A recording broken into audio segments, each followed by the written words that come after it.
actually Silva-Guzman, and I graduated in 2021. I went to law school because, in 2018, when I was still pre-law school, I was working at a law firm that did business immigration, and it was right around all of the issues with the airports and the bans. And all of the attorneys that I knew were running to airports. And it felt as if I couldn't do as much, and I felt limited by the fact that I couldn't actually help. And I've always wanted to be able to help people in any way that I could. It was instilled in me by my parents. So I decided that was the best time, right? And I applied for the following, fall semester and ended up going to McGeorge. I actually went on quite a few law school tours, and I distinctly remember my tour of McGeorge because I arrived in Sacramento and I was living in the Bay Area, so it was only about a 2-hour drive, and it was pretty much the most friendly campus that I'd ever been on. I immediately felt a connection. Everyone was polite and waving and asking me if I was lost or if I had any questions, and it was just the most collegial community that I'd faced when I was touring law schools and making my decision. I think also the international program was also really high ranked, and I did complete a concentration in the international program, and I think that really led to my decision as well.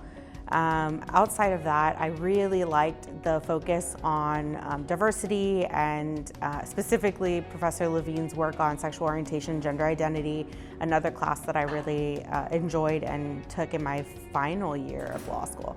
So all of those things just led me to making the decision that McGeorge was the place I needed to be. I got involved really quickly when I started school. I always knew that leadership was where I succeeded and where I felt the most at home. So I first became the 1L rep for Lambda, which is our LGBTQ organization. And then I was also involved with PLSS, the Public Legal Services Society. Second year, I branched out more and I became involved with the SBA, which is our student government. I was the community outreach chair my second year, and that led me to plan our work for the first working spring break, which was planned to take students down to the border to do asylum work. Unfortunately, because of COVID, we didn't work that out, but we did a ton of other programming that really assisted the community. Outside of that, I also became the president for PLSS. I became the treasurer for Lambda, and then I also joined our National Disabled Legal Students Association. And then third year, because it just kept going, third year I became the president of SBA, so I really got to hone those advocacy and leadership skills that I was building already, and really represent the students that I'd come to really care about and love, and work with the dean to make McGeorge a better place. As part of my role with SBA and also with the Unity Caucus, which is an amalgamation of all of the affinity groups at McGeorge, we advocated to start the first Diverse Bar Support Stipend. So typically when you're a law student in your post third year, you're not usually working, you're studying for the bar, and that's prohibitive, cost prohibitive mostly to our students, and primarily our diverse students who face a lot of issues there. And being required to work during that time, it can be extremely stressful. It can be really prohibitive to your chances of passing. So we saw a need, and it had been started as an idea of a loan by our predecessors, but we realized a loan wasn't going to address the real issue. So we worked with our Unity Caucus contacts to advocate to the Alumni Board to give us our first donation, basically, our first 1/3 sponsorship of the costs for that.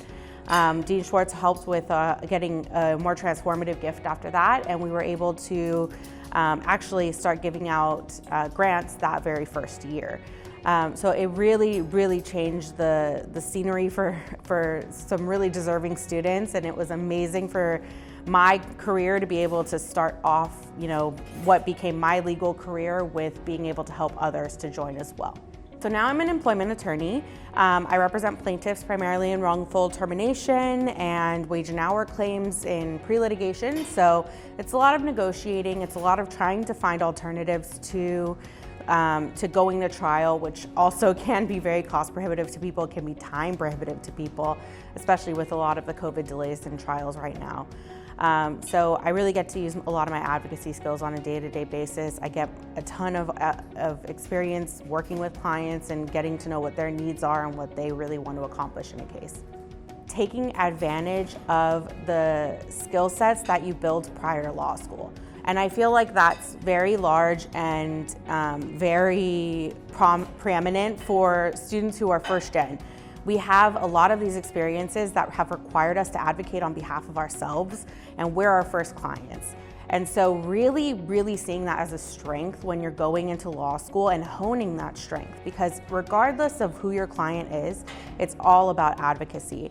And you build those skills to a bigger extent when you have to advocate for your parents who may not speak English, when you have to advocate for yourself in a housing dispute prior to law school. When you have to do all of these things, those are all building strengths, and really lean into them. Really build that strength before you get to law school and see it as the strength it is when you get there, because it will help when you're addressing, the imposter syndrome that we all face. You have those strengths, you have that right to be here, and you wouldn't be here if they didn't think that you would be successful.